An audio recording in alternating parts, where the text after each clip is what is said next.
Everyone treats summer like it owes you happiness. Long days, pool parties, your best life on a loop. So, what does it mean when you feel worse? The summer blues are real. It's why summer is one of the busiest stretches of the year for people starting therapy. Therapy is not only for when you're in crisis. Growth therapy is for all the moments when you decide you want more. More support, more clarity, more tools. Mental health isn't a destination you reach. It's something you build, and Grow makes that easier. Grow connects you with thousands of high-quality licensed therapists across the U.S., offering both virtual and in-person sessions, nights and weekends. You can search by what matters, like insurance, specialty, identity, or availability, and get started in as little as 2 days. There are no subscriptions, no long-term commitments. You just pay per session. Grow helps you find therapy on your time. The therapist you want takes your insurance on Grow. Grow accepts over 125 insurance plans. Sessions average $21 with insurance, and some pay as little as $0 depending on their plan. Visit growtherapy.com/book now today to get started. That's growtherapy.com/book now. growtherapy.com/book now. Availability and coverage vary by state and insurance plan. Hey listeners, this is Peter and welcome back to the History Shorts. Today's episode is brought to you by the Podcast Republic, your ultimate listening app. Discover and subscribe to thousands of podcasts from around the world. Download Podcast Republic today, available on Google Play and the Apple App Store. Today on History Shorts. On the morning of July 24th, 1915, the workers of Western Electric's Hawthorne Works in Cicero, Illinois, were getting ready for the best day of the year, the annual company picnic. 7,000 tickets had been sold. 5 steamboats were chartered to carry the workers and their families across Lake Michigan to Michigan City, Indiana. 38 miles of open water, a day of games and food and summer fun. The Eastland was the first ship in line, docked on the Chicago River. She was advertised as the speed queen of the Great Lakes. She was also, though most of her passengers did not know it, one of the most dangerous vessels on the water. At 7:28 in the morning, before the Eastland had moved an inch, she rolled onto her side in the Chicago River. The river at that spot was 20 feet deep. The dock was 20 feet away.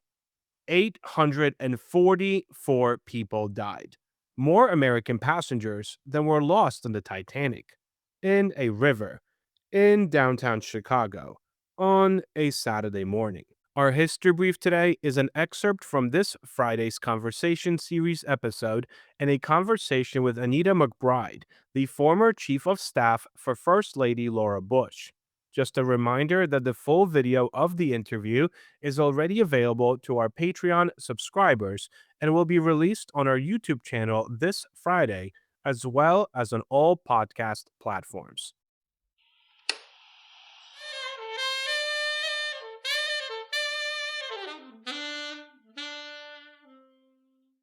A quick word from our sponsors. You know that feeling when too many things fall through the cracks?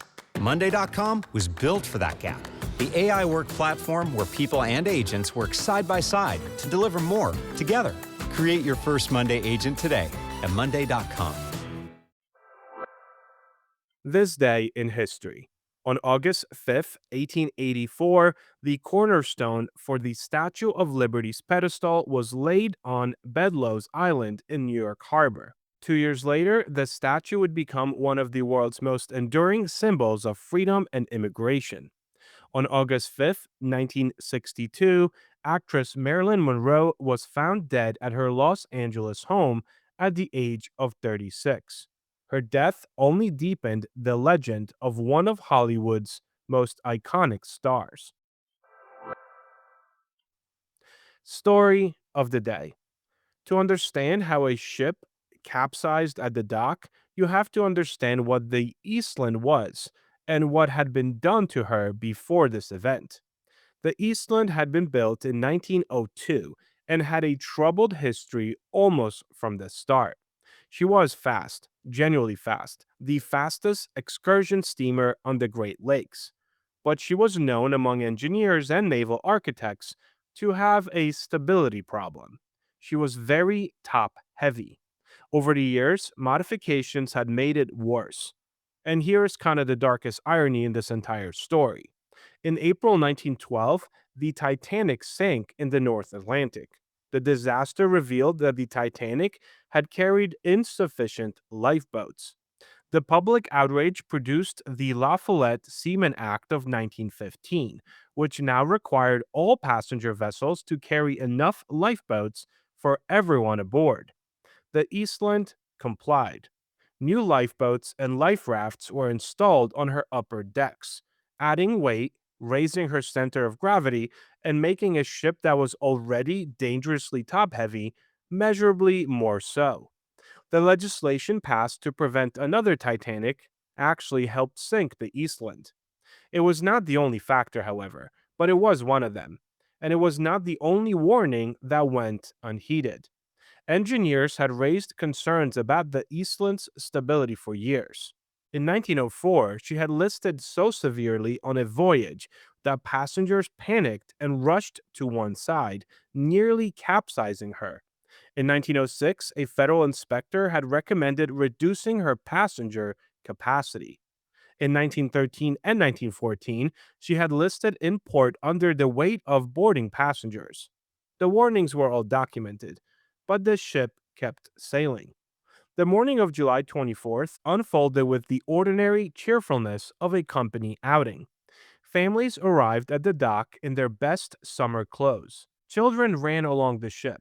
The Hawthorne Works workforce was a community, many of them young immigrants of German, Czech, Slovak, and Bohemian descent who lived nearby, had worked together for years, and socialized outside the plant. As passengers boarded, the Eastland began to list. The crew opened ballast tanks to compensate, a standard procedure at the time, and the list corrected. But then it came back worse. Passengers on deck moved to the riverside to watch activity on the dock. The list deepened. At 7:28 a.m., warehouse workers on the riverbank began shouting, look out, she's tipping." The Eastland rolled slowly, steadily onto her port side. People on the upper decks were thrown into the river. People in the enclosed lower decks, the ones who had come below to get out of the cool morning air, the ones who had found a seat, the ones who were chatting and eating and not paying attention to the angle of the floor, were trapped. The ship came to rest on her side on the river bottom, 20 feet down. The dock was 20 feet away. What followed was witnessed by hundreds of people on the bridges and riverbank. Divers went into the water within minutes, some of them off duty firefighters and sailors from the other chartered vessels. Rescuers cut holes in the hull with torches to reach people trapped in air pockets inside. Some survived that way, pulled from a capsized ship that had not yet fully flooded, hauled through holes cut in the steel. But most did not. 70% of the victims were under the age of 25. The final death count was an astonishing 844, though some sources put the figure slightly higher. The exact number depends on which bodies were attributed to the disaster in the days that followed. An estimated 500,000 people arrived to view the disaster scene, crowding into bridges, every vantage point along the river. The city was overwhelmed. The Chicago Army was converted into a temporary morgue, the largest the city had ever operated. The immigrant neighborhoods around the Hawthorne Works were devastated in a way that numbers alone cannot capture. When Chicago awoke on Sunday, the magnitude of the disaster was nowhere more apparent than in the close knit Polish, Czech, and Hungarian communities near the Hawthorne Works in Cicero. House after house was draped in black sheets, and families sat in mourning. In some families, an entire generation was gone. In some blocks, every house was a house of grief. The Hawthorne Works employed over 14,000 people in 1915. The picnic was for all of them and their families, which means that on Monday morning, when the survivors returned to the factory floor, almost everyone knew someone who was not coming back. The legal reckoning was as unsatisfying as such reckonings usually are. The case was initially brought before the U.S. District Court for the Eastern Division of the Northern District of Illinois, but was soon transferred to Grand Rapids, where the ship's owners hoped for a more friendly environment. Clarence Darrow appeared for the defense. After years of proceedings, no one was convicted of a crime. The owners paid civil damages. The Eastland herself was sold to the Navy, refitted, and renamed the USS Wilmette, serving as a training vessel on the Great Lakes until 1945. She was scrapped in 1947. The Speed Queen of the Great Lakes, the ship that killed 844 people on the dock, ended her days as a training target on the same waters.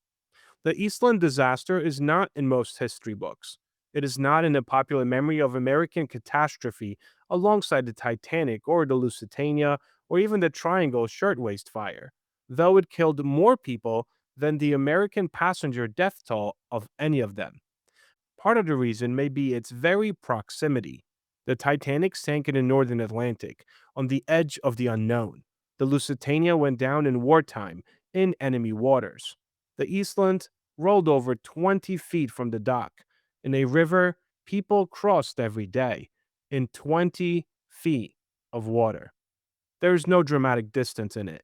There is no ocean. There's only a summer morning, a company picnic, and a top heavy ship that everyone knew was dangerous, and no one stopped it.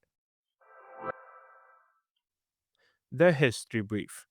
The following is an excerpt from this Friday's Conversation Series episode in a conversation with Anita McBride, the former Chief of Staff for First Lady Laura Bush. Again, just a reminder that the full video of the interview is already available to our Patreon subscribers and will be released on our YouTube channel this Friday, as well as on all podcast platforms. Every first lady's had something that they've cared about. But the thing is, because there is no position description for it, everyone gets to rewrite it the way that they want.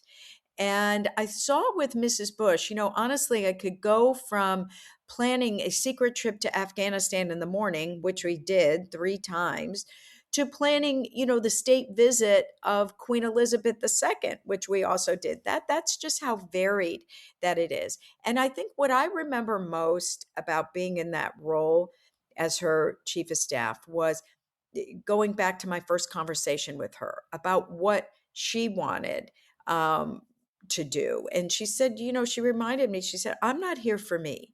I'm here for George and because of George. But I want to use, my time to support his agenda and the things that are of interest to me. Education, of course, was one of them. And so she was a leading figure in education reform. She also really drew inspiration, always had, from Lady Bird Johnson and her work on conservation and our natural landscapes. And so Laura Bush was chair of the National Park Foundation, traveled as many national parks as she could, helping to raise money for them, helping to swear in junior rangers all over the country. Thank you so much for spending some time with me today and helping make this little show such a mighty success. If you're enjoying this show and would like to help with its production, you can always donate a few dollars at buymeacoffee.com or become a Patreon member to enjoy these episodes ad-free. Both of those links can be found on our website at www.historyshortspodcast.com. I also hope you guys check out our YouTube channel, where we have different videos and series that are not part of this main feed. Have a great rest of your day, and I will talk to you all again tomorrow. S&G Carpet & More has flooring choices built for the whole pack. Save 25% on select flooring through August 31st. Visit sgcarpet.com today. S&G, more than carpet, where quality is affordable.